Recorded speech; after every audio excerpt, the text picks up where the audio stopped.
Welcome to MINDSHOCK.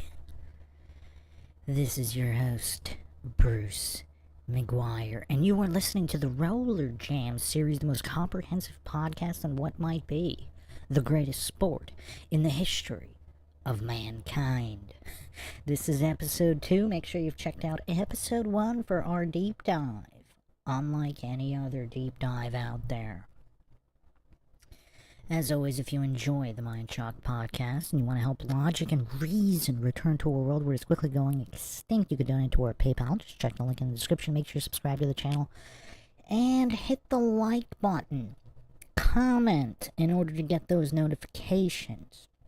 If those are still not working, you can become a free patron on Patreon and get notifications through there. You can also check us out on Twitter, Facebook, and Reddit. You can also become a YouTube member right here on YouTube, help support the channel that way. And any questions, comments, theories, thoughts, suggestions, rebuttals, debunkings of any kind, leave them in the comments section.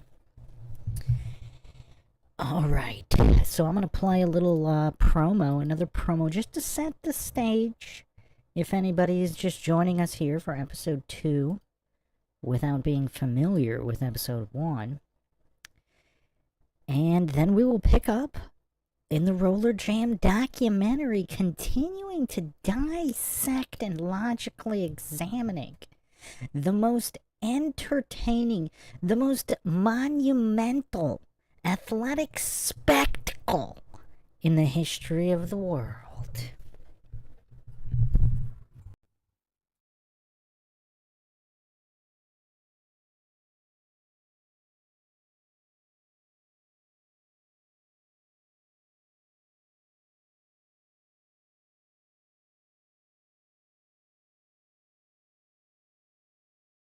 Your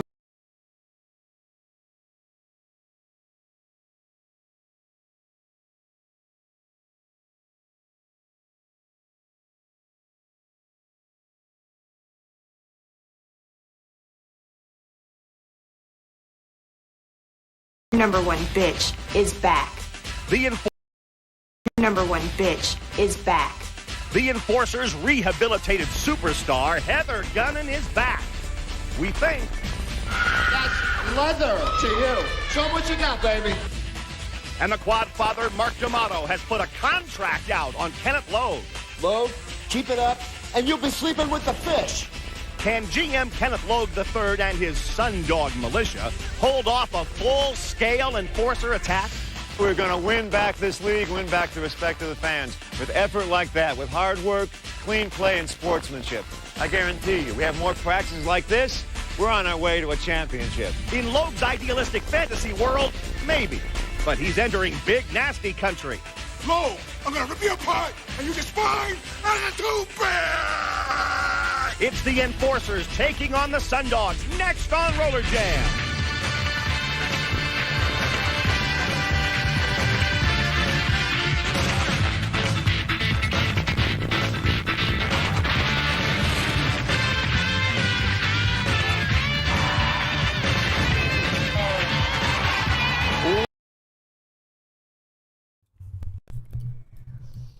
Also, these promos, I mean, these are better than any other promos I've ever seen for any sport. I mean, just absolutely incredible promos. I mean, just look at some of these near decapitations. I mean, just the absolute viciousness here.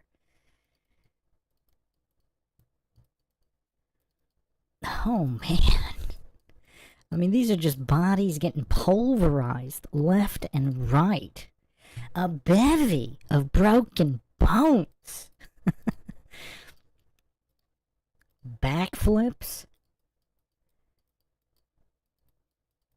Double clotheslines. I mean, these are crazy.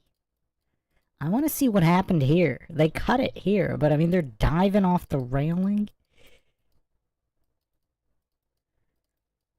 Oh, man. I mean, look at this decapitating clothesline. I mean, this is crazy. This is absolutely crazy. Welcome, everybody. In here, we got Scott Hawkins in here. I am Ion's cat, Chin Chinless Xylophone. Les Xylophone says it was before people got so happy. I'm actually going to try to find a Rollerjam contract in the next episode, so we can actually go through the fine print and what exactly it says. I mean, this is just absolutely brutal. Oh, man. Absolutely brutal. So let's pick up in the documentary from last time. Obviously, this is all fair use all the time here on MINDSHOCK. Always fair use. And we'll pick up right where we left off. I mean, this is just absolutely incredible.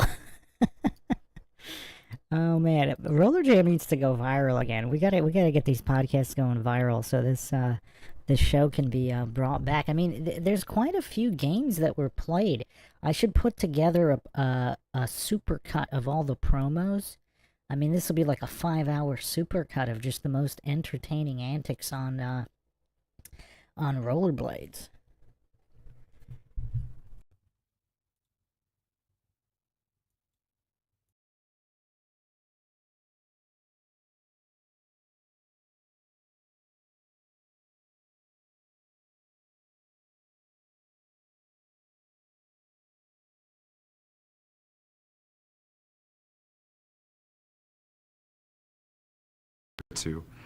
You could not get a ticket to it. It was a story of the power of television. From the 9th Regiment Armory on 14th Street in New York City, the Metropolitan Broadcasting Corporation presents Roller Derby. Hello there, fans. This is Eric Page, along with Ken Nidell, welcoming you to another action-packed hour of Roller Derby. It became such an overnight smash that all the networks at the time were bidding for the rights. The rights eventually went to ABC. In writing the book, I found a week that there was about 15 hours of roller derby programming, prime time. They were so dependent on it, and it was the biggest show on ABC. And there's the gun starting the second half of play. The teams continued to travel around the country, competing in both large cities and small towns. But while the crowds grew bigger and more enthusiastic, life on the road was never easy for the players. The skaters were very superstitious about traveling by bus, so actually they traveled by their own cars, and we'd give them a road map and where they're supposed to be, and they'd go from Youngstown to Pittsburgh to Scranton to New York. And they called it kind of the endless tour. We traveled all year long. On the holidays, we skated double headers, and Christmas, New Year's, and Thanksgiving, we'd have a one in the afternoon, then you'd a big Thanksgiving meal and try to skate the game at night and stuff. But you know, it's just what you get used to, and you have to do it. In the mid-50s, television began to come into its own. But as Hollywood started to produce more sophisticated programming, there was little room for roller derby. Without TV exposure, the derby was in trouble. Overnight, the bottom just fell out. They were dependent on television to get the people in to buy the tickets to go to the games. That fed the salaries. There were some very, very lean years in the 1950s. Eventually, the game moved to San Francisco and Los Angeles, where it sort of eked out a modest existence for several years. Although the competitions continued, roller derby attracted little attention. But in 1958, a local TV station in San Francisco began broadcasting the games. Once again, television would be roller derby's savior. It was an immediate hit on this particular station. Live games began to be skated more regularly. It became the #1 show in a lot of rating situations. It beat out Bonanza and several other staples of 60s television. They eventually began to sell the series on film and videotape to stations around the country, at one point being on about 120 stations in virtually every market. An uproar here in the Oakland Coliseum Arena in this championship game right now. The roller derby was back and bigger than ever. During the 1960s, skaters such as Ann Calvello, Charlie O'Connell, and Joni Weston became celebrities. Wherever the derby traveled, die-hard fans packed stadiums. O'Connell. Here he comes now. O'Connell moving on Monty. Monty breaks away. But he's hit by O'Connell. But he keeps Butler from scoring. A man on the rail is passed to a point by Butler. One of my favorite things or whatever is when we skated the first Madison Square Gardens. There's just something about the Gardens. It was the best crowd they ever had, over 19,000. 3 points give the Bombers the lead. Rolling Stone photographer Baron Woolman became a fan of the Derby in the 60s and would eventually become the game's principal photographer. I was taught that you don't hit women. But here I go into this place. Not only can you hit women, they're getting paid to hit each other, these women. And I can't explain to this day what it is about it, but it seemed there was something in my system that responded to that. Throughout the 60s and early 70s, roller derby enjoyed its greatest success. In each city the Derby visited, thousands of fans would fill sports arenas. The success was really outstanding, and we had, in September of 1972, we sold out White Sox Park in Chicago.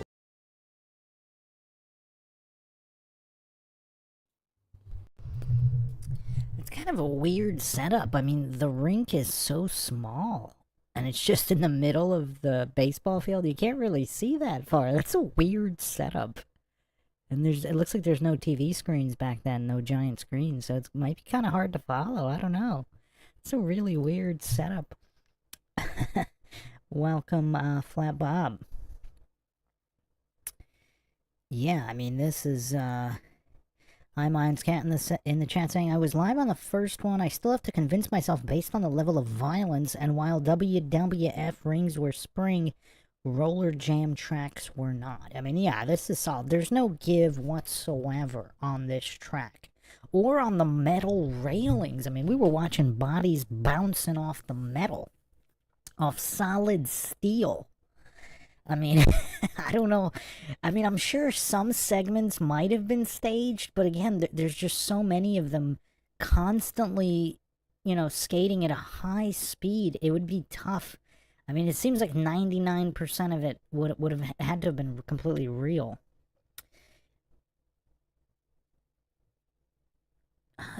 Were the rails padded? We gotta check. Some of the rail could be padded, but the steel barrier on the bottom is not. And we were watching bodies bounce off of that.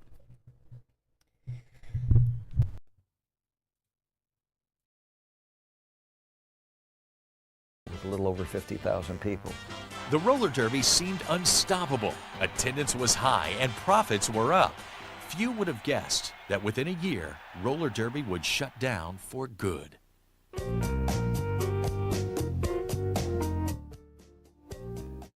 Welcome to the E Originals Inside Rollerjam.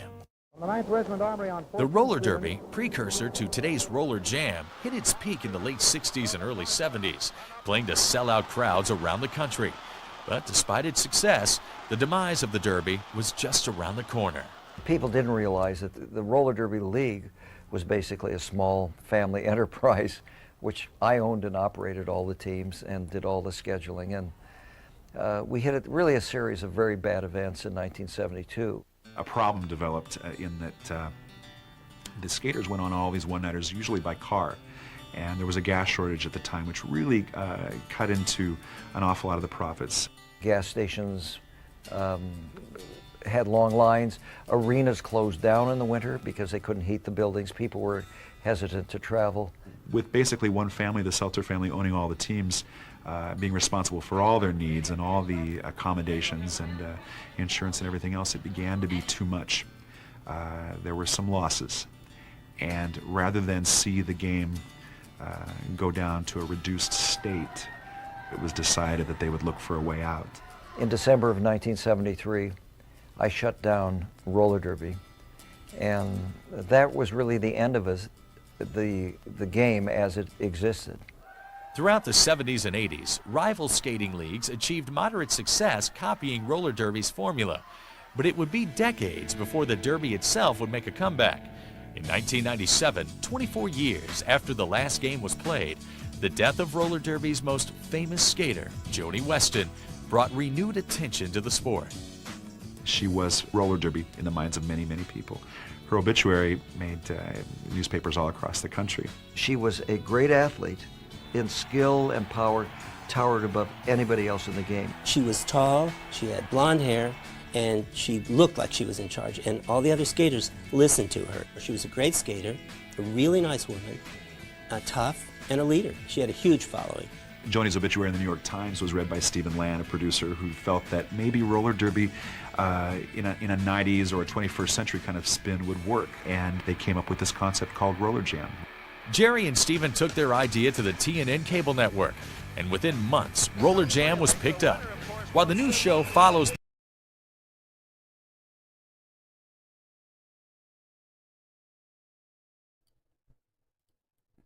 Yeah, the top black railing looks like it does have some kind of padding, but the edge, the steel edge of the entire track from outside this track on the bottom does not. And you can't fake those kinds of convulsions in just the basic physics of bouncing off of it. Haley Green, welcome. Bruce, you saved my life. I needed something to watch while I beaded some earrings. Have you seen episode 1, Haley, yesterday? You weren't, I didn't see you in the chat, but it was quite an epic episode.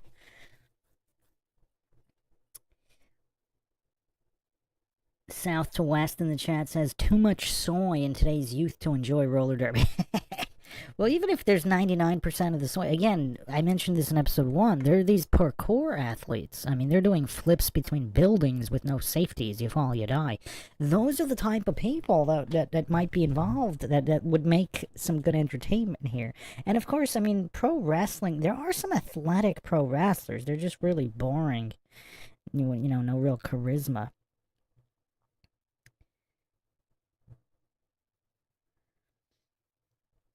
Les Xylophone says, post a pic. A pic of what? You want to see the medal? I mean, were you here? You were here yesterday or no? I thought you were. Wait. I thought you were. Were you not? I mean, we went over. Oh, I was not. Okay. All right. Well, let me bring up yesterday's episode real quick. We'll go through a few. We'll watch through a couple moments, and Haley can see some of what she missed.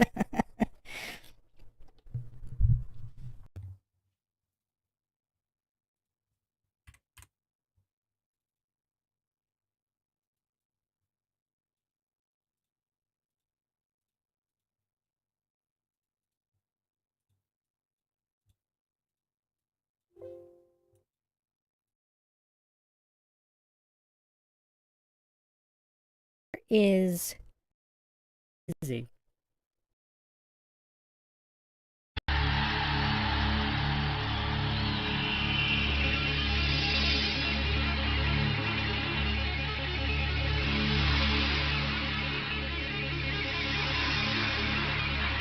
Ladies and gentlemen, welcome to the fastest, most exciting sport on wheels, Rollerjam.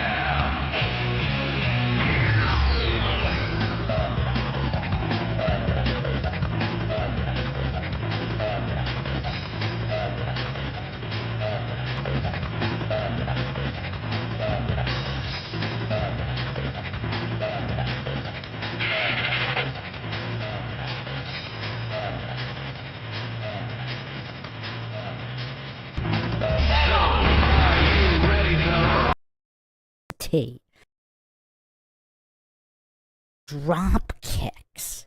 I mean, look, I'm a pro wrestling fan, but I don't know if I would watch pro wrestling over this. I mean, this has everything that pro wrestling has on, but plus rollerblades, plus it looks like it's actually real. I mean, how do you fake something like this? How do you fake something like that? Roller.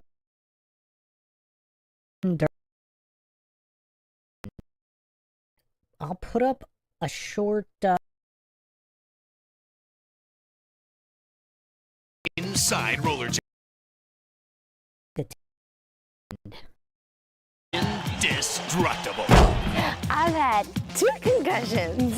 They're the modern day warriors on wheels known as blockers and jammers. My satisfaction is just to hit people. And they've taken what was once a fading fad. I grew up watching roller derby. And put it back on track. You mean something to so many people. Inside Rollerjam, the E! Original Special, this Sunday at 8.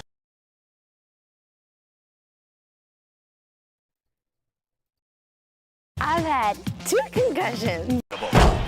I've had 2 concussions. I've had 2 concussions.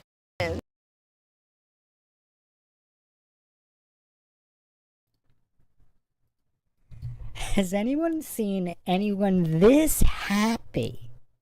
This absolutely overjoyed. I mean, she is absolutely beaming at the accomplishment of having 2 concussions. And that was at the time this was recorded. Who knows how many she racked up afterwards. Flat Bob in the chat saying, the only problem is with all of today's fruitcake and snowflake fruitcake. I haven't heard fruitcake generation, but that's funny. Snowflake generation, I don't think any would even attempt to play. There might be a couple. I mean, they're still parkour guys, right? Look at all those parkour guys jumping between buildings. I mean, they're pretty cool. Nail. Time talking about it, but Amanda didn't think too much of it, did she? Matthews off her back, and Blitch sets up, and Blitch takes Matthews down, and I mean hard. That happened on the other end of the track, and we can hear it, and now Timber. Oh, look out. If they're all like this, you'll never get there. No, you can't take that kind of abuse through a whole season, and then what follows it up to with the Timber, like you said, Roy, there you go. Full weight right down on her back. Donomac and Matthews are tooth and nail. Oh, Jamie. Blowing in the air there. So did Shea Brown. He's out of there? No, because Shea Brown railed her. To give edge, Donomac. I win. There you go. She's gonna get...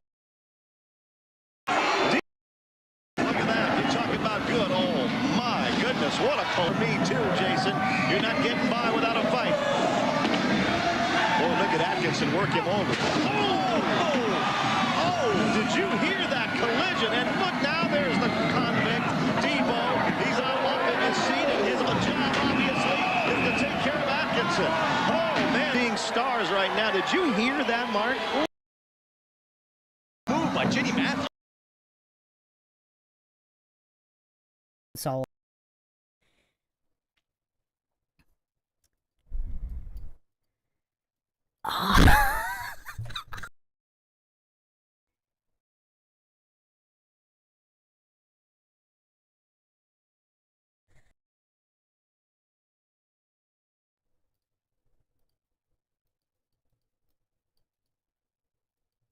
See, nothing happens to him, but everybody's always calling it.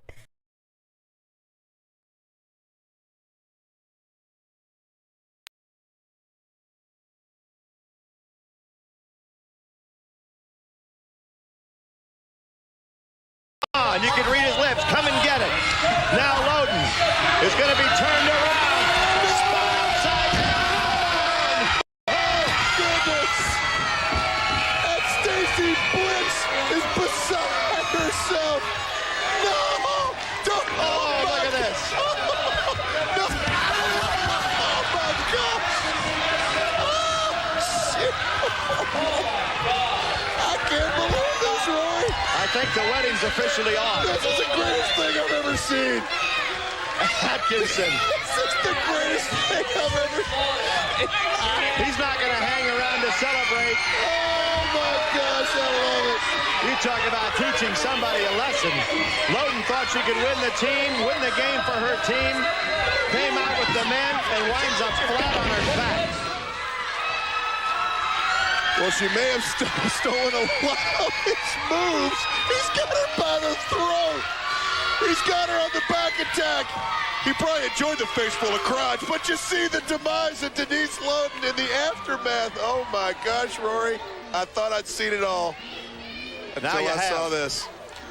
Well, Denise Loden has felt it all, I guess. She's recovered. She's with Broadway. Come on.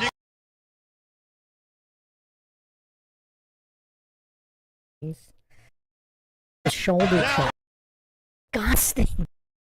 The way this was like a power bomb set up into a suplex, but she doesn't jump at all. He lifts her straight up, and then look at this. There's no give here, and look at the other ladies in the background celebrating. That it looks like they really didn't. Doesn't it look like they didn't know what that was going to happen, but they're overjoyed?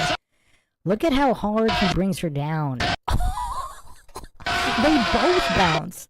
But she bounces so much harder because he's coming down with all of their... Look at that bounce. I mean, that's just disgusting. That's a disgusting bounce there. I mean, you can collapse a lung doing that. I mean, she looks out of it. They look overjoyed. I think that's the girl with the 2 concussions on the right? She looks like she's having a ball. She really looked like she found her true calling in Rollerjam.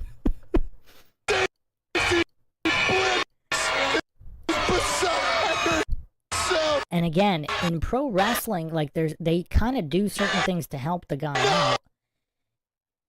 That one ref, it looks like that one girl's attacking that ref. This ref looks like he's genuinely afraid of this guy and afraid to stop him. It also looks like she hasn't caught her breath yet, so she doesn't even know what he's going to do. Now look at this girl here in the background. She's trying to prevent the refs from interfering here.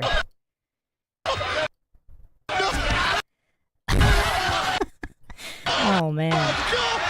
Let's watch the background here. It looks like the refs are genuinely fighting with him. Like, he shoved her so hard. It looks like she punched him beforehand. I think the wedding's officially on. I want to see the ref situation here. Like, do they think they're acting here? I mean, I don't think they're acting. They look like they're genuinely concerned for her safety, but also that they weren't. Even that guy in the background is like, what is going on? So it looks like it wasn't his ex. It looks like it was his fiance, because the announcer said the wedding is on. Like, look at the guy in the background. He's like, what is going on here? And the girl in the foreground here, it doesn't look like they were aware. Let's say, even if this was somehow planned, it looks like they didn't tell any of these people. Yeah, Clark Rice, the announcer said, looks like the wedding is off. Heracles says, is that Tanya Harding? Oh, man. But look how concerned they... I'm not buying that this is acting. They can't act that good. I mean, these are like... These aren't professional actors here. Hang around to celebrate. Oh my gosh. I love it. You talk about teaching somebody a lesson. It's just so hilarious how happy these two are. Or these three. I think there was some genuine real-life beef with a lot of them behind the scenes. I actually found some Angel Fire websites from back then that discussed some of this. But we'll actually see it in the documentary. By the way, I haven't watched the documentary. I have it. We're going to go through it, fair use, obviously. But look at this check here. Look at... Oh! That was with the point of the elbow. That actually might have even gone to the solar plexus. That was with the point of the elbow. I mean, look at this guy. Look at this feminist here. Practicing feminism. I mean, this is crazy. He's totally treating her like an equal. Well, she may have stolen a lot of his moves. He's so rough, too. Like, if you watch pro wrestling, nobody's that rough in grabbing people into a power. And look, again, it's all dead weight. She did not assist in any way with that. He's got her on the back attack. And it looks like he even drove her down with his arm even harder. And that's not on a canvas. In pro wrestling on the canvas, they actually, they do the opposite. They try to support their weight as long as possible. He probably enjoyed that bounce was so vicious. But you see the demise of Denise Lund. All right, let's look at the refs here, because there's something weird going on with the refs. Everybody's didn't like it. Look at him trying to hold her arm here. Like, it's kind of rough. Like, I don't know, faked or not, it's pretty... I mean, that's kind of rough there. And now, she breaks free. It looks like she kind of is grabbing him by the throat here. Because he's the ref on the right is really rough with her a moment after this. And not only, so she's got this ref by the throat, and look at her stick her leg out to try to trip or prevent the other ref from getting to this guy. I don't know. Is this scripted? That's kind of intricate if it's all scripted. I mean, what does everybody think here? Because that's kind of an intricate sequence here where she's choking. I've never seen anything like this in pro wrestling. This kind of setup. And again, it's really rough. Like, this would be considered extremely stiff pro wrestling. I mean, it's just so rough the way these refs are handling them. So look at this. She's got one arm around this ref's throat, and then she's also sticking her leg out to trip or prevent the other ref from interfering with this, I don't know what we're going to call it, crotch busting. I mean, she's giving her best effort to make sure that this situation is not interrupted. Bam! And look, the ref, it looks like the ref actually was trying to get to him to stop him. Look how far, the ref is actually falling over the rail here. I think the ref situation might be, I don't know, everything going on with the refs. It seems like this is real. Look at the refs. So she's going to one ref, then look at her sticking her leg out to prevent the second ref from getting there in time. And then the ref looks like he's diving to try to grab the guy to prevent this destruction here. Look at her body bounce up. Man, this is so brutal. This is so brutal. But look at the refs. Look how off balance they are. The refs make the situation with the refs right now is leading me to believe that this could all be real. Because again, I don't believe anything like this has happened exactly like this. We're gonna hard because he looks has happened exactly like this. We're gonna watch some other crazy stuff, but. Oh, man. Flat Bob says, that was the one clip that makes me think it's totally legit. That is absolutely brutal. And I love it. This is better than any pro wrestling, better than any football, soccer, basketball, or any other sport. This is the absolute pinnacle and perfection and entertainment. No, but just watch the refs, though. Watch the refs. There's something about the ref situation that makes this, and her reaction. Is she really that good at it? Because look at this. The roughness. Like, what happened right there? Look how hard the ref shoves her. She almost falls over the railing. I think she kind of clipped the guy's throat kind of hard, because he looks genuinely mad here. Like, the ref is shoving her so hard. Look, she's almost falling over the railing. This ref did not like the way she handled him. I wish we had more angles of what's going on with the refs. It looks like she might have elbowed him too first. I think the wedding's officially on. The way he just skates away without taunting. And look at that bald spot.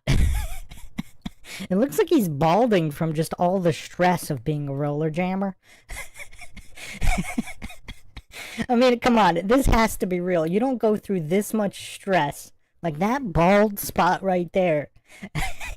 That's some serious evidence for all of this being real. I mean, just look at the balding spot there. Clark Rice says, Bruce, we gotta bring this back and run syndicated betting parlors and then rig the action like Whitey Bulger. Vis-a-vis. Oh, man. Okay, hold on. No, but just look at that bald spot and look at his demeanor. It's like, I don't know, did this lady cheat on him? Like, what happened behind the scenes here? Because even in pro wrestling, like, some of their storylines are actually based on real storylines. If anybody doesn't know about the whole Matt Edge and Lita situation, I mean, they capitalized on the real story for their storyline. So is that what happened here, where they kind of took something real that happened, and something happened as a result of that? But I mean, I don't know. This just looks really weird. But look at that bald spot. Look at that balding area there. Is this balding induced by real stress? Flat Bob says he was stressed because women wear down on you. I have a feeling he had been waiting to do that. See, in pro wrestling, you see the opposite happen. You see the wrestler actually lift at the end to actually minimize the impact. Here, look at his arm here. He's actually pushing her down harder. He's shoving her down so she comes down with even more impact. Look at the bounce. Look at her body bounce as a result of that. So let's watch it one more time. He's actually shoving her down into this extremely hard surface. Look at his arm. Boom! And then she just bounces.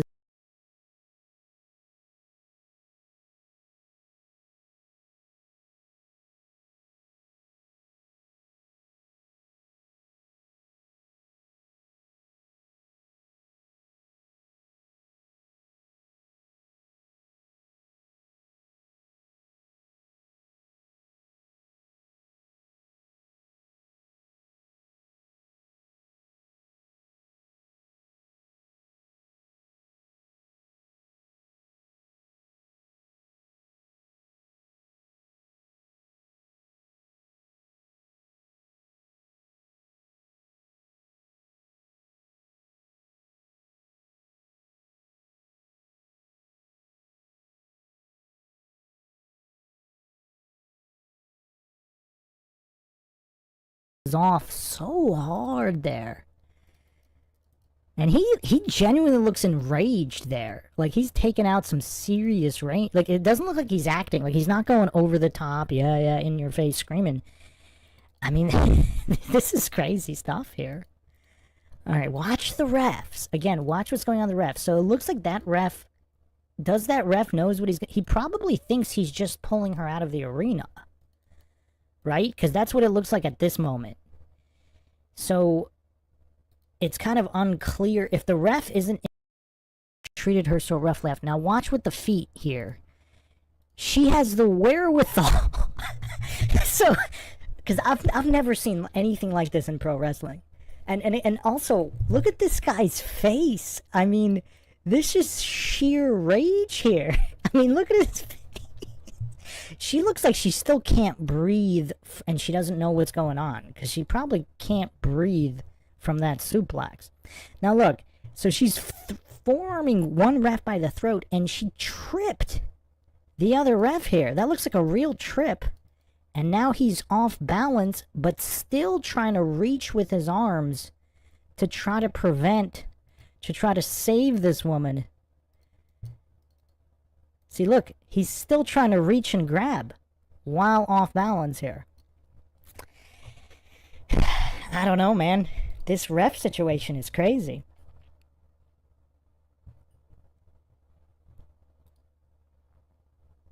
Is on Mr. Referee. You didn't see is basically useless out there, so she takes full advantage. And right now she's taking full advantage. She's got a pipe and she goes after Jay Brown. Oh, man. Jay Brown took the so she takes full advantage. For the hot dice, and I don't know if she's going to be able to stay up now because Denise Loden just gave her a little shot from behind. My goodness, Shea Brown.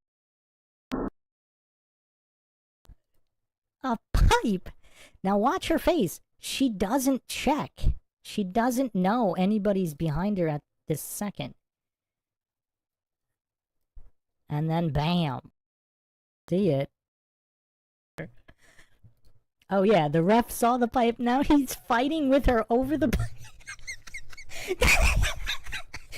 I mean, I don't know. Is this real or is this scripted? Like, she's pulling that pipe so hard and she lost that battle. And look at how rough he grabs her by the arm, too. Is this all scripted? I mean, I don't know. It almost looks like it's not. Like, these refs are manhandling people. And look at this guy. He's getting what he paid for.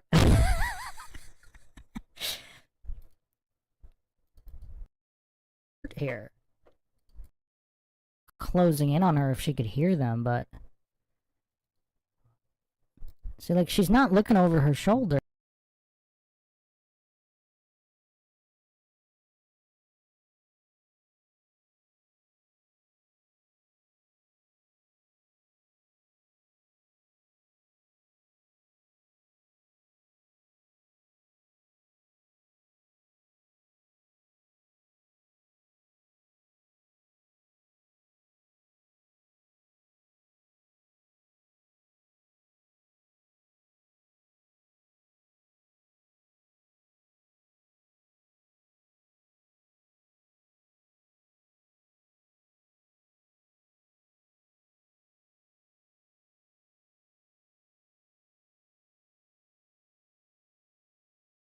Here. She doesn't look over her shoulder a single time leading up to this attack. But look how quick this was. Oh man, that was so quick. And look how happy she is. What is going on here?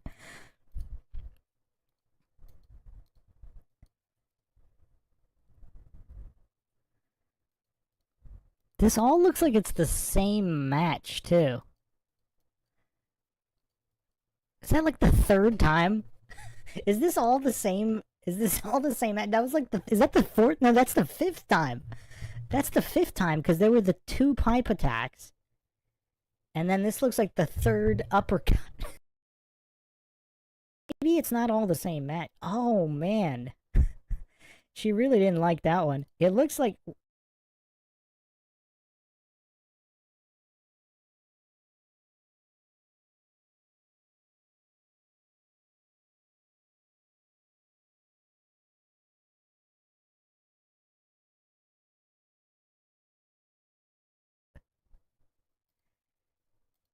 Okay, watch this. Look, she's fighting back here. Look, it looks like she tried to punch her right there, but she either missed, or maybe she didn't miss. Maybe she hit her, but this girl's got a much bigger pain tolerance. And then here's shot number 6. Is this 6 or 7 now? I mean, this is crazy. If it's all the same match, I'm not sure it is. Who's keeping track of the colors of the jerseys and everything? This girl's got a much... Yeah, that would really be bad for her if it was all the same night. And who is this random guy in a crown celebrating? Parade. Where are the refs? That was like the precursor to twerking. Oh man, they got this old lady to come out with a low blow and then a pipe attack. I mean, luckily that was on the helmet, but who is this old lady with a mohawk?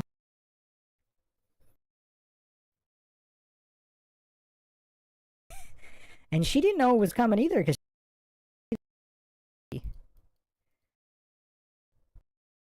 even with a helmet on.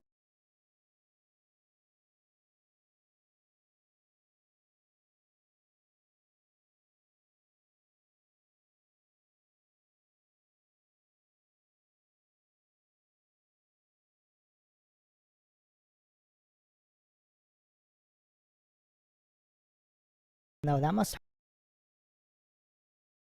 Somehow. I just can't tell. It's like some... really brutal. Look at the ref. The ref is not pleased. Look at how the ref pushes away her legs. Chick with McDaniel. He was gonna do a jumping split. Brawl. I tell people that I do Rollerjam and I'm a professional inline skater for the show.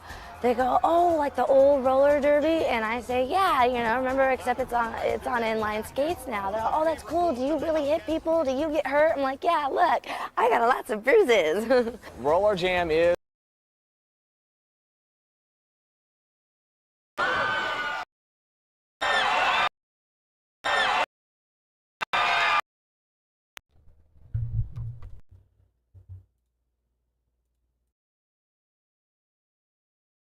We cheat at any chance we get.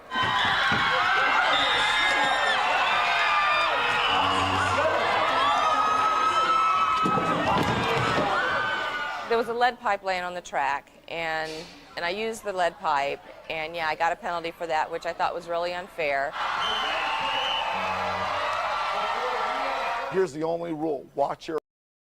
Them either. I wasn't aware. Corner points.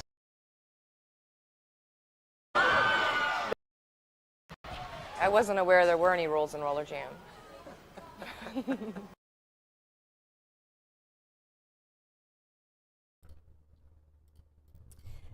That is definitely evident in everything she does. That is evident in the entire...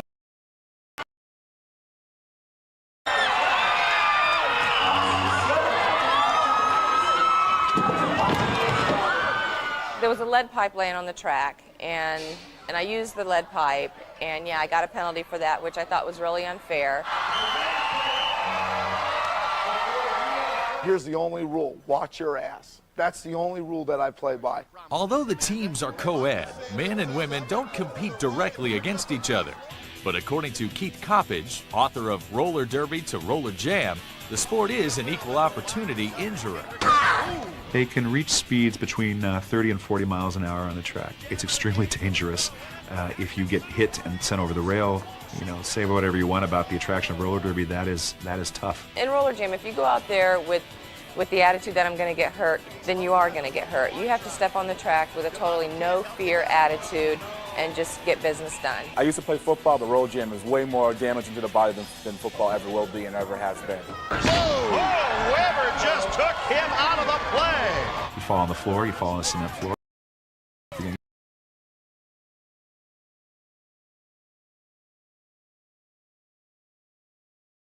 Get hurt.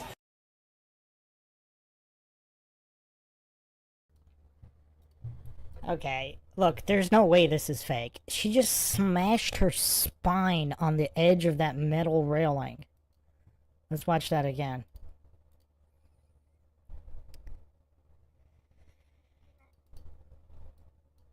Also, look at how he saves himself and then comes back up. It's a good strategy. But look at this. Oh, man! That can't be good for the tailbone. She just smashed her entire weight on. Is that a solid steel railing there? Like the bottom edge of the railing there? I mean, there's no give at all. At all here. This is not a canvas pro wrestling ring. And look at this power bomb. Like, it's totally real. She doesn't jump at all. She just lifts her up as high as she can to bring her over. I mean, this almost looks like middle school kids trying pro wrestling moves for real. Their opponent is not helping them at all. All right, now watch this spine bounce here.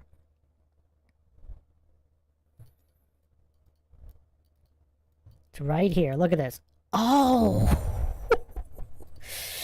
Oh, that can't be good. That can't be good.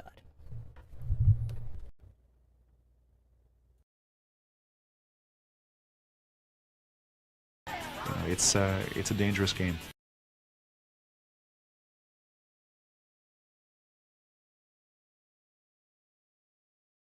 I've separated my chest. I pulled 3 ligaments off my spinal column. I've cracked all of my ribs, dislocated both shoulders. I broke both my arms at one time. I've broken my legs. I had my knees operated on where I tore the ligaments. The list can go on and on. Despite the serious risks involved, or perhaps because of them, Rollerjam players all share an intense devotion to the game. I grew up watching roller derby, and it was really, you know, when kids are growing up, they have dreams and aspirations, and mine was to be a roller derby skater. I'm not sure what that's.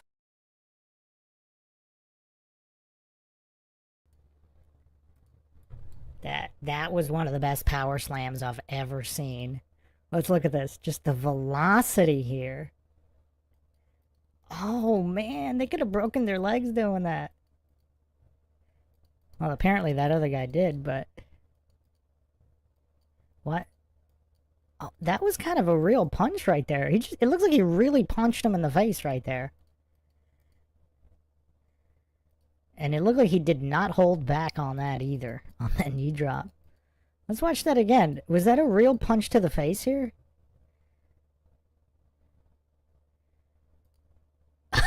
That looked totally real to me. We need to get the other angle from that other camera guy. This looks like he punched him so hard right there. And look at that. He went all up in the air with his entire body weight. Because in pro wrestling, like, you can see them catch themselves. Alright, now let's watch this power slam here. Oh! Oh man, that's vicious. That is so vicious. I mean, that could have been some broken ribs right there. This is absolutely phenomenal. This is the most entertaining sport I've ever seen, and it's not even close.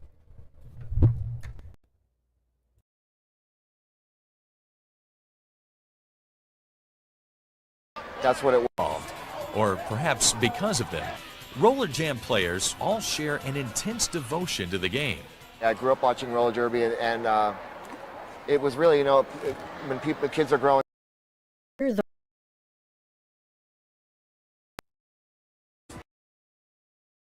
1935, my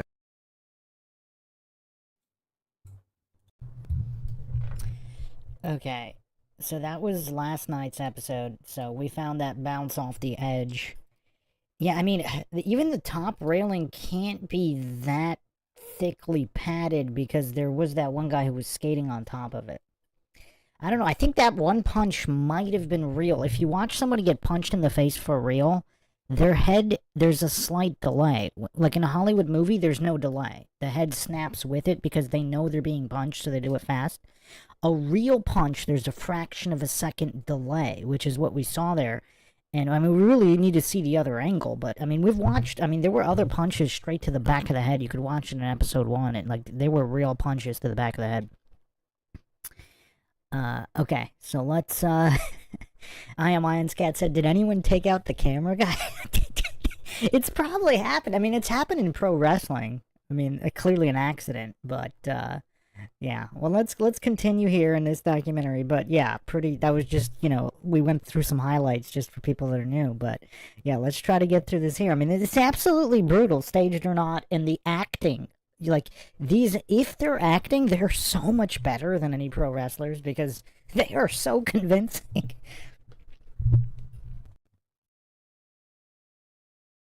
The basic rules of roller derby, Rollerjam adds new teams, faster inline skates, and over-the-top storylines. These guys aren't worried about the game, Roy. They're worried about payback to Mark DeMolo. There's more action off the track than there is on, and they put him in the cage. It is very cool to watch Rollerjam. It was not cool to watch roller derby. Everybody watched it. Few people would fess up to it. But Rollerjam is something very different. In its almost 70 years of existence, the roller derby has undergone many changes. But one family of skaters has played a major role in keeping the derby on track: the Atkinsons. 3 generations of these supreme skaters have competed in the game. Buddy Atkinson Sr. started with the game around 1937, not long after it had evolved into kind of the game that we know now. His wife, Bobby Johnstone Atkinson, was a wonderful skater. She was the first blonde bombshell in roller derby. And their son, Buddy Jr., ended up skating in roller derby mostly for the New York Chiefs. His wife, Drew Scott, was a fine skater with the team. Their son, Sean, skates now for the California Quakes. He is the superstar. Everybody loves Sean. So the clan started then, and it's with us now. Buddy Atkinson Sr. and his wife Bobby raised their children on the road with the derby. On the road, it was a little on the rough side, but the roller derby always furnished us babysitters, which made it a lot easier. I was raised on the road. We traveled by bus, we traveled by train, very little airplane back then, and cars. All through the 40s, in about 1957, I wanted to skate. My mother and father were still involved with roller derby. I started training, then I went and skated pro in '58. I met Drusilla in 1958. She was skating on the team opposing ours. We got together because she got fired, My dad hired her, she became my partner, and she's been my partner ever since. Buddy Jr. and Drew raised 2 of their children on the road as well. My mom skated 7 months pregnant, and they used to have to let out the uniform. Only the uniform person knew about what was going on, so that was kind of weird. Everybody hears the story, says that's what's wrong with me. I've been like banged around too much. I had a 2-year-old and a 5-month-old on the road, and we were doing one-nighters all over the country, went from one end to the other end, the whole United States. I grew up on a bus going from town to town, going to every pavilion watching roller derby. I didn't just watch it on TV, I actually was at every event. People would probably want to know, well, what did you do for babysitting when you skated? Well, what I did is I took a dresser drawer for the baby out of the motel room, made a bed in it, carried it down the marina, and put it in the dressing room. And while I skated, he came in the dressing room and watched the kids. And while he skated, I came back in the dressing room and watched the kids. And that's the same thing that happened in my era. My mother and father did the exact same thing. My wife died, and 3 years ago. We were about 54 years we were married, and that's what I miss the most, is seeing my wife being here with me. My grandmother, God rest her soul, I think she would be proud of the way the games progressed. She was one of the first to unzip her top. She wore her top a little low. She drove motorcycles when she shouldn't have drove motorcycles. She was a little crazy in her own way. There's a lot to live up to, third-generation skater. I'm so happy because my mother and my father were both Hall of Fame, and I'm really touched. And I'd like to share this moment with my son. Our children had a lot of people around them that loved them and took care of them and nurtured them, taught them lessons. The things that our children learned from skating is way beyond what most children are given the opportunity to be around. And I think it was fantastic. Coming up, more on Joni Weston and the daredevil women of the Derby. That hammer punch, boy, it hurt.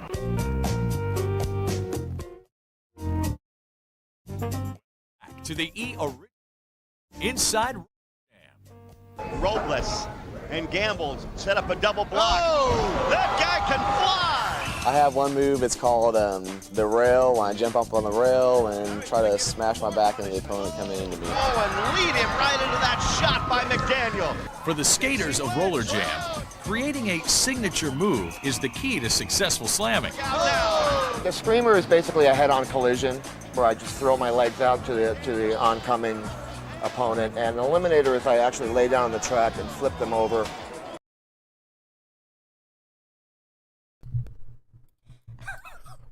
Whoa, that was insane. How have we not seen this move before? This is absolutely crazy. I mean, this could mean death. Let's watch that again. I mean, that was absolutely insane.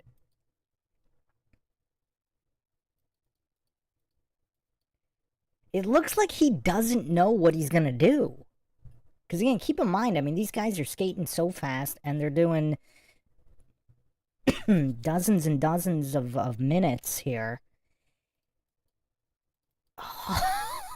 Oh man, somebody could get killed here. I mean, how many broken ribs were there? I mean, it seems kind of crazy that they don't wear those football pads with the hip and tailbone protector. It seems like that should be required for this. Because do they even know which one he's going to get? Look how many skaters there are all around them. Look at that velocity. Oh, man. Right on the tailbone. Look at that repulsion off the track. Look at that bounce right off the tailbone. I mean, this is absolutely brutal. I mean, even that, look, that's 100% body weight there. Like, if you watch pro wrestling, they'll cheat it. And it's not, and it's obviously on the canvas, but they'll cheat a lot of it. There was no cheating there. It's almost like these are people who think pro wrestling is real. Like, they don't know pro wrestling is fake and how to do all the little tricks to avoid damage. And then they go do it for real in Rollerjam. Oh, man. This is crazy. I mean, I think we need to counter how many tailbones were actually cracked in Rollerjam. I mean, these are so nasty. For anybody that's taken a fall, like, has anybody here fallen, like, maybe on the ice or in the street on their tailbone, or even on a hardwood floor? If you take all of your weight on your tailbone, that hurts so bad, even just from standing, like, without any velocity. Without any velocity before you fall. Now imagine you're flying through the air and coming down on... It looks like... Because look at the guy next to him. It looks like the other guy tried to get out of the way and he was going too fast. Not to mention the damage to the ribs from those rollerblades. Like, look at the amount of pressure to hit those ribs. Yeah, watch the bounce here. Oh man, that's so vicious. That is so vicious. Like, how did he not crack his tailbone? And look at that spandex. Like, they are not... Oh, and he followed up by destroying another guy. Oh, this is so crazy. This is beyond crazy.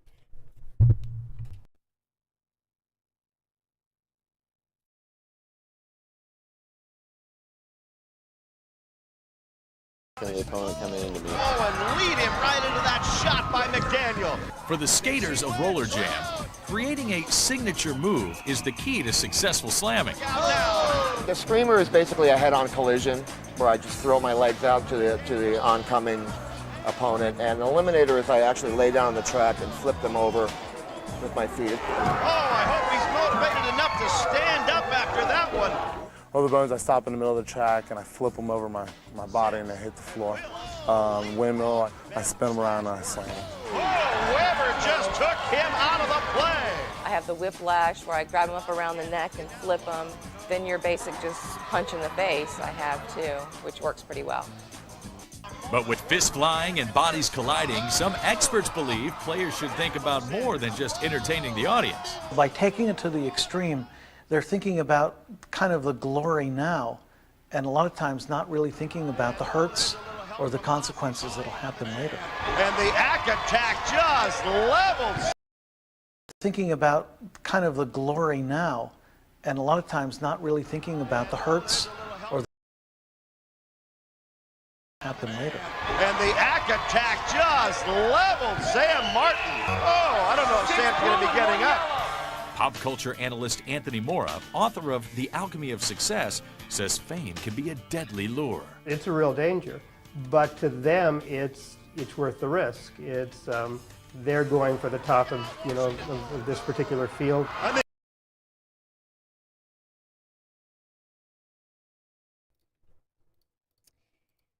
Okay, that might be a cheap aluminum trash can, but that might be the hardest I have ever seen somebody hit with that. Let's look at this. I mean, just look at this. I mean, this kind of viciousness, you don't even see this level of viciousness in pro wrestling. He doesn't even hit him in the helmet. Look, he hits him at the base of the neck. He hit him in the base of the neck so the helmet couldn't protect. And look at the convulsion after that. This is so insane. This is the most insane sport I've ever seen. It's like they're intentionally trying to aim around the helmet to do the most amount of damage possible. Watch how carefully he aims that to go below the helmet to get the base of the neck. And watch the convulsion after. Watch this convulsion. Oh!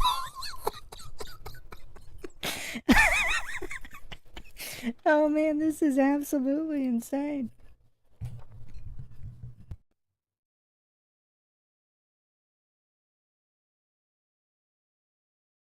He just knocked him cold. He's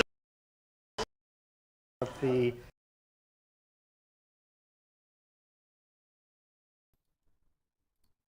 Oh, now I feel bad for laughing. Is he legitimately out right there? That's crazy. Wow.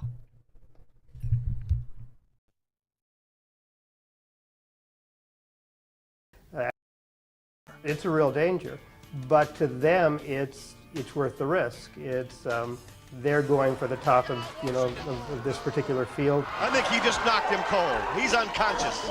They want the adulation, they want the money, so it's worth the risk for them. The last taping here had a girl get a couple teeth shoved up in her gums.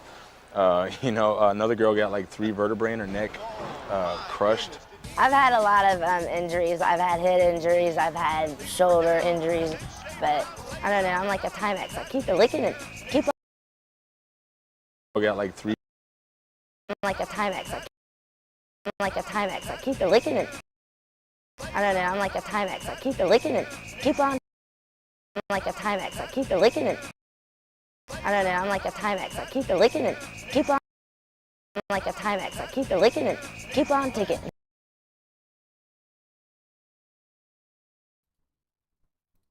I think she's definitely my favorite. I mean, who here is disputing that this woman here has not lived a very interesting life? She seems, I mean, a lot of people, they go to their 9 to 5, they go home, they watch Netflix, and that's their whole existence. But look at this young woman right here. I mean, she seems like she has truly lived.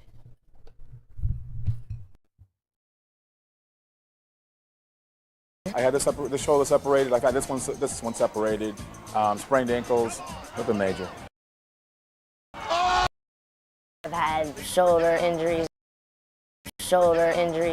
but I don't know. I'm like a Timex. I keep it licking it. Keep on ticking. I had the shoulder separated. Like this one separated. Sprained major. Separated. Sprained ankles, nothing major. What a collision! I've had 10 stitches in my face. I sprained ACL, which is the anterior cruciate ligament of your knee. Very, very important. Bruises, bumps, contusions, a slight concussion, and latest and greatest is my nice road rash in unmentionable places. The risk of injury elicits mixed reactions from players' parents. She's down on the tracks. My mom, she thinks it's way too violent for me. Typical mom. You have such a pretty face, blah, blah, blah, it's too rough for you. My dad gets a little concerned, but he's always been like that because I'm his little pumpkin. Only Kenfolk in Mississippi, they're just loving it. They call me, we watch you every Tuesday and Friday night, and they'll call me after a game and say, are you okay? My mom watches every week religiously. She's very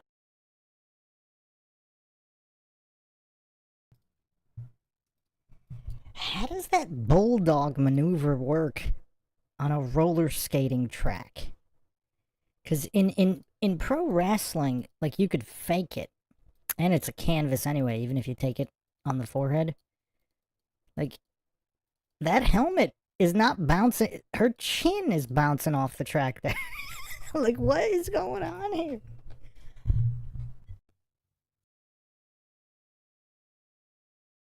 Okay. My mom watches every week religiously. She's very proud of me. My family doesn't even miss a show. They come down here every taping. I mean, I don't even have to ask or anything. They're here. They make business cards for me.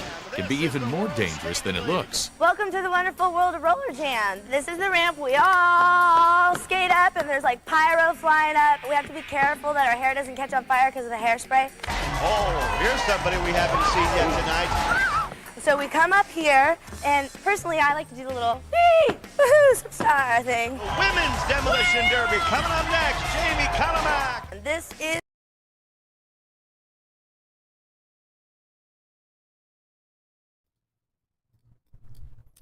So they had her name there, Jamie Callamack. Let's get a confirmation here.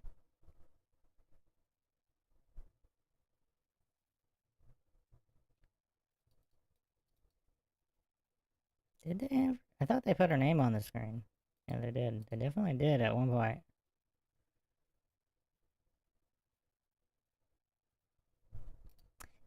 Jamie Connamack. C-O-N-E-M-A-C.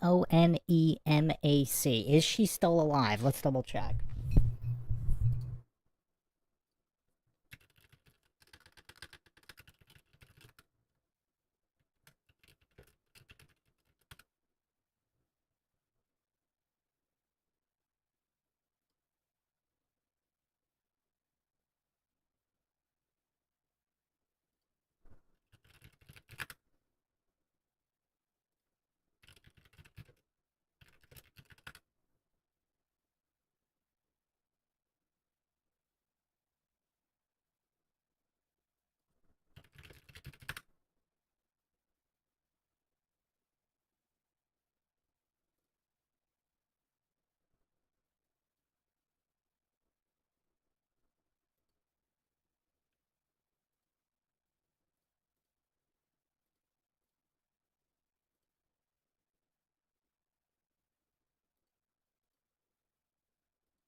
Oh. Well, I found another video clip, and we could be the judge if if this is a real fight or not, but I found another clip of her fighting. Alright, hold on. Hold on. Oh man, this is so crazy. Once again, I have to ask, is there any sport this entertaining?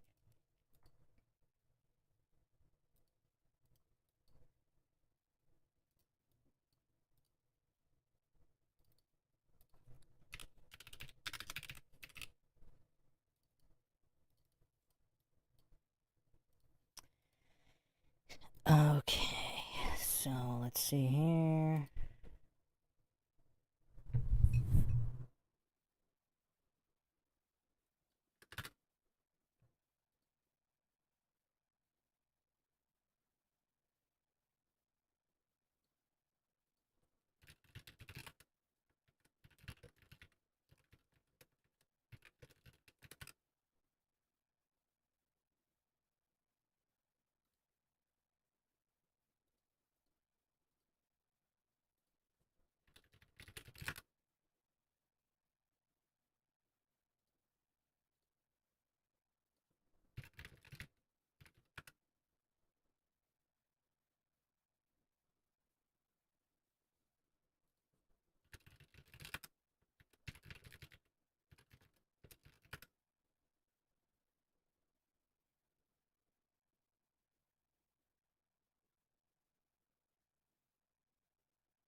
Yeah, I mean, I can't find too much stuff on her.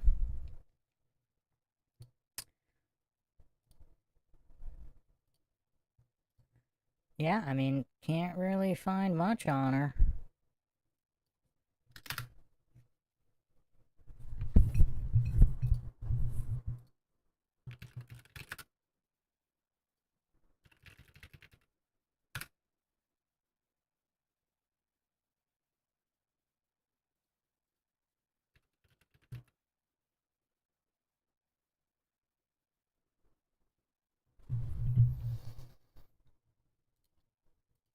I mean, some of the other more famous ones, they are on social media. They're still alive.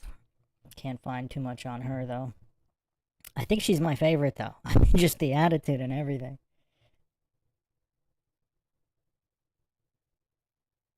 Flat Bob says, there is no sport this entertaining. Scott Hawkins says, I didn't know I liked any sports until I learned of this one. I Am Iron's Cat says, the sport Calcio Storico is incredibly entertaining. The referees carry swords in case they have to break up fights, especially when the crowd tries to intervene. That sounds interesting. Scott Hawkins says, the career path and those injuries seem to have really worked out for her. Hey man, you can't say she hasn't really lived, though. I mean, can you imagine how much fun that was, though? Even if it was only for a couple of years? To just go out there and do what she loved. I mean, she's, again, lived more than probably 99% of people out there.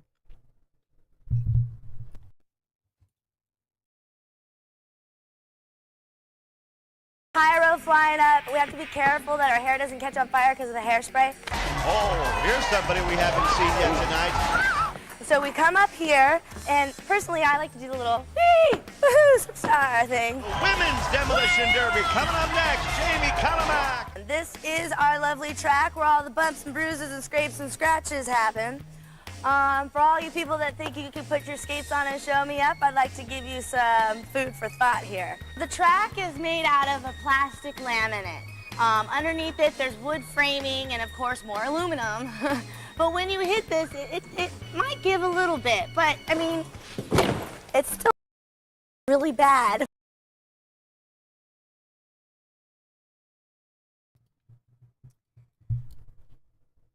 Wow. So that's plastic on wood and aluminum. Like, watch her body bounce. Like, even just do it. She came down so slow, and look at the reverberation of her entire body there.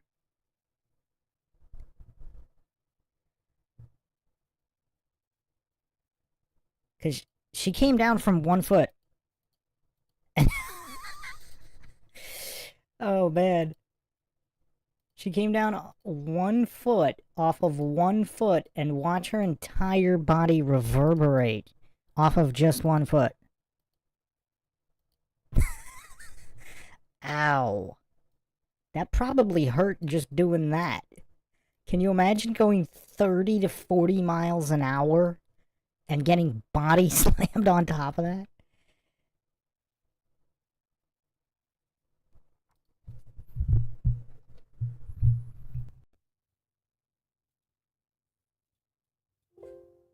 Hurts really bad when you land on it. This right here is called a rail, and this is your upright, and this is called a kick rail. It really doesn't matter how much padding, because if you're going at the right speed and this gets knocked into you, you can get jarred up pretty good. And set her up for Shea Brown. These are the team benches, a home team or an away team on either side. Not to mention, these are really good to hit people in the head with, too. And Lawton sends a Weintraub into the bench. We do have the medical staff, which is here waiting and ready in case if there are any injuries. So you do come here. I like to use this table to sleep on when I'm tired, but don't tell anybody. This is a really, really, really, really big truck where all the wires and everything come together and put the show together. You know, like camera one, camera two, camera one, camera two. So we're gonna take you inside the truck. I'm excited, I've never been here before.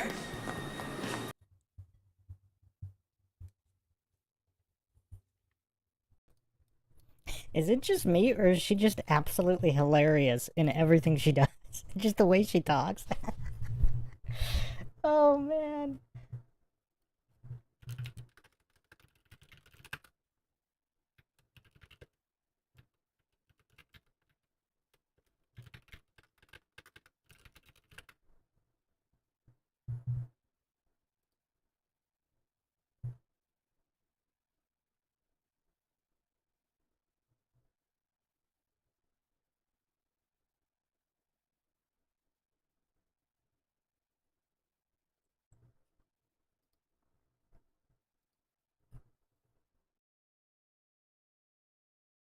You know, like camera one, camera two, camera one, camera two. So we're gonna take you inside the truck. I'm excited, I've never been here before. This is inside the truck and has that new truck smell. Carpet and everything, this is nice. I'm excited, I've never been here before. This is inside the truck and has that new truck smell. Carpet and everything, this is nice. These are all the monitors and all the computers and knobs and just, I guess the best word for it is just stuff. Well, this is the director's chair. I feel so special. And this is where he sits there and orders people and says, take one, take two, get rid of that, get rid of him. Where's Jamie Conomack? Let's put her on the screen.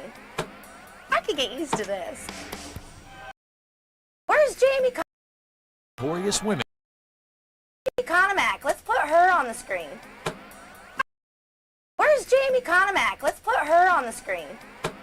I could get used to Conomack. Let's put her on the screen. I could get used to this.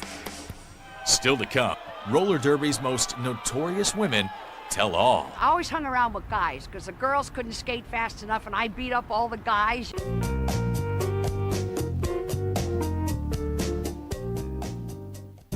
Welcome back. Original side roller.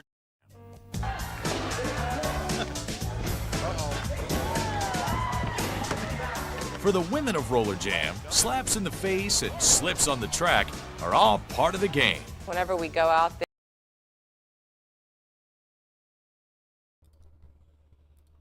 Okay, let's take a look at that again. Who thinks those were fake shots? Who thinks those were fake shots right there?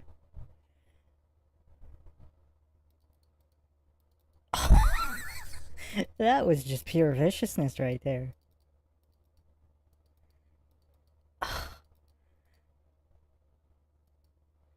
Look at the takedown by the neck. Oh, man, right by the neck. Now, look at these punches. I think we might have seen this clip before. Straight to the back of the head, under the helmet. I mean, those are hammer fists to the back of the head, and even the helmet came up. Look at that elbow to the chin. And look at this. This is also a hammer fist. Oh! Look at the way her body bounced off the track after that hammer fist to the back of the head. I mean, who thinks this is fake? I mean, obviously she doesn't have a ton of power, but she's, you know, she's still hitting hard. She's not an MMA fighter, but...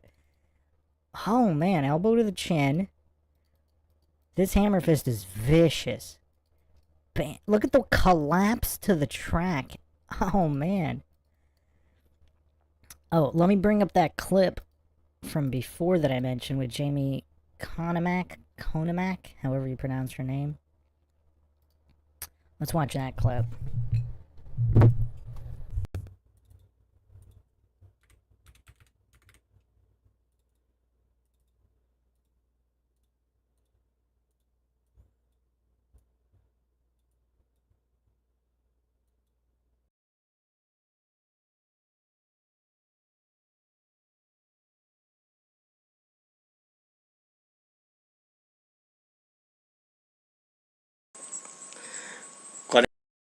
Segundos en el reloj, última jugada del tercer periodo y se mantiene el empate. Salen a la cacería Jamie Konemack y Heather Gonin. Esta será la última pelea. Sí, logra desquitarse. Finalmente Jamie Konemack logra estrellar a Heather Gonin en la barandilla, así como Heather Gonin lo hizo en un partido de inicio de temporada. Y Konemack dice, con eso es suficiente. Quiero puntos, pero Gonin no se queda atrás y empieza la bronca en el centro de la pista. Los árbitros están distraídos, no saben a quién atender, si a Konemack y a Gonin o a las compañías que quieren entrar a la bronca. Vemos cómo se trenzan, cómo se dan duro. Parece que finalmente el árbitro entra a poner el orden.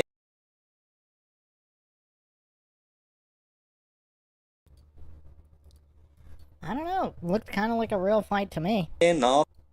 Kind of looked like a hockey style fight.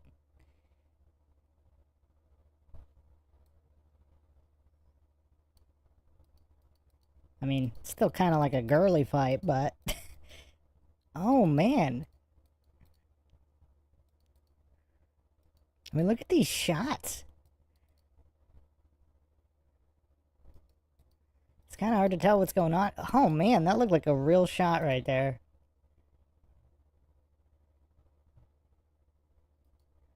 That looked harder than a lot of MMA punches, like in a wrestling type situation, because you don't have that much space to wind up hard. She wound up pretty. Oh man, she wound up pretty good there. That was harder than a lot of MMA punches in this position.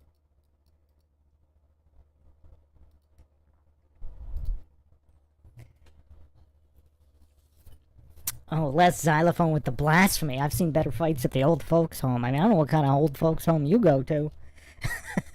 Is it the old folks of former kickboxer? Alright. Let's continue here.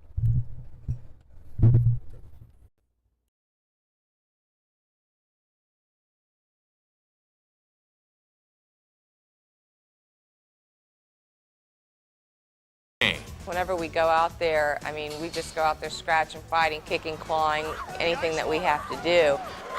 Oh, man! But despite the bumps and bruises, these hard-charging chicks still look sexy on skates. Our girls basically are allowed to wear practically nothing, but they're great athletes. I mean, yes, we do show a lot of TNA, they say, but they also got to be able to perform. While today's competitors may show a little more leg, the women of roller derby have always captivated audiences with their unladylike behavior on the track.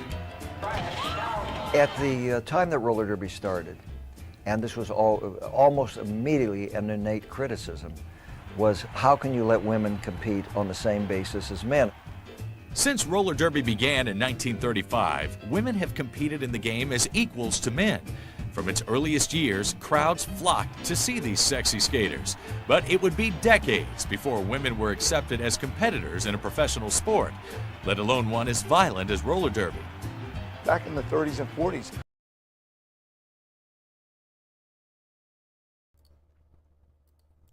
Well, what an incredible sport. Just pioneering feminism. Just absolute pioneering.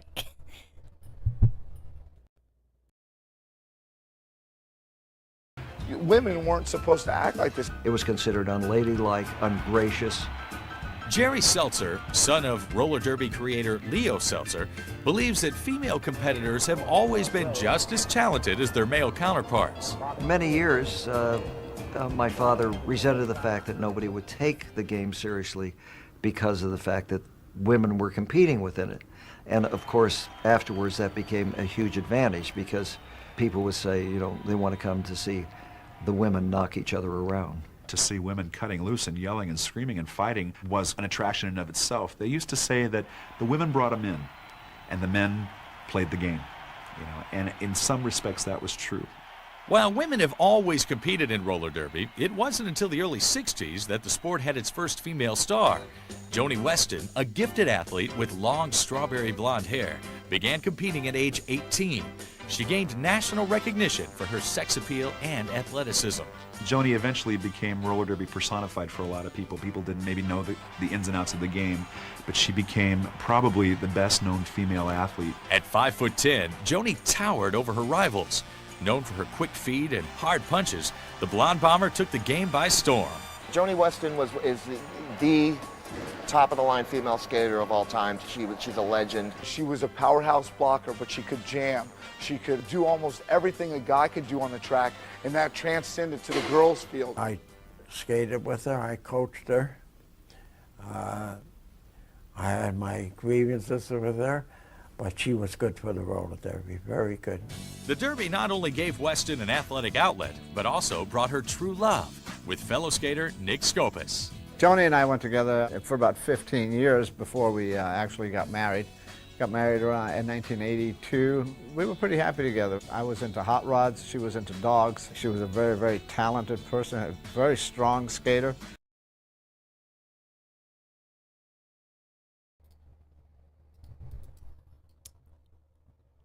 I mean, look at this. Rollerjam even bringing romance to the track. I mean, not so much in the modern case where, from the clips we were watching of the failed engagements, former fiancés at odds, but yeah, back in the day, I mean, look at this. Rollerjam or roller derby delivering the goods in every single category here. Absolutely incredible. But yeah, I'm gonna stop it here. We'll be back for some more Rollerjam in this comprehensive examination of the greatest sporting event of all time. I can't think of anything more entertaining or even more brutal. I mean, MMA in certain ways is safer than this because the fight ends. It could end in a minute or two.